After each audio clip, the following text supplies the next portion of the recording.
नवीन केलेल्या रस्त्याचेच खोदकाम, प्रशासनाची गांधारीची भूमिका।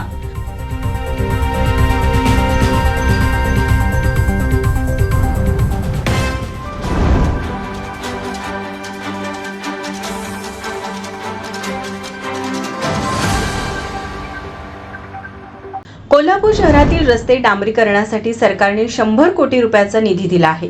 या निधी व्यतिरिक्त आणखी निधीही या रस्त्याच्या डांबरीकरणासाठी महापालिकेकडे उपलब्ध आहे। याच निधीमधून शहरातील अनेक रस्त्यांची काँक्रिटीकरणाची कामे सुरू आहेत। सुभाषनगर, जवाहरनगर परिसरातील आयसोलेशनच्या पिछाडीस असणाऱ्या रस्त्याचे डांबरीकरण करून 1 महिना झाला होता।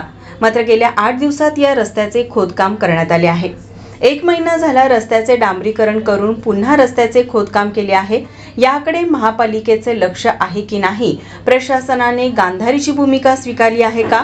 असा सवाल परिसरातील नागरिकातून उपस्थित होत आहे। यावेळी सामाजिक कार्यकर्ते हाजी अब्दुल हमीद मिरशिकारी म्हणाले, गॅस पाईपलाईनसाठी उत्खनन करत होते। परवाच्या पेपरमध्ये नोटीस आली होती कारण की बाबा जिथं कुठं खुदाई काम चालू आहे तिथे काम थांबवावे। तरी आज आयुक्त मॅडमांच्या आदेशाचं उल्लंघन करून तरी सुद्धा हा उत्खनन चालू आहे आणि उत्खनन हा हातानं करायचा आहे, हा का JCBने करायचं नाही आहे। उत्खनन हातानं करायचं। ते रस्ता परवा 1 महिना झाला केलेला आहे, तरी आज रस्ता आज 15 दिवसानं खोदण्यात आलेला आहे। मग हा पैसे काय झाडाला उठलेत काय? ते काय चाललं आहे?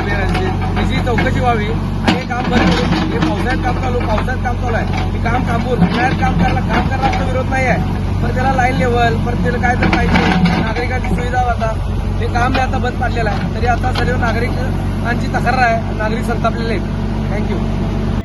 बांधकाम केलेल्या रस्त्याचे पुन्हा होणारे खोदकाम थांबवणे गरजेचे असून या परिस्थितीकडे प्रशासनाने गांभीर्याने बघणे आवश्यक आहे। यावेळी माजी नगरसेवक भूपाल शेटे, मोहसिन सय्यद, सिद्दीक शेख, बबलू खोपडे, विजय गावडे, अमन सय्यद, शिवराज गावडे, अक्षय कदम, रियाज जमादार आदी नागरिक उपस्थित होते। माझा महाराष्ट्र न्यूज कोल्हापूर। नमस्कार, मी प्रथमेश परब। माझा महाराष्ट्र कोल्हापूर या चॅनलला लाईक करा, शेअर करा आणि सबस्क्राईब करा।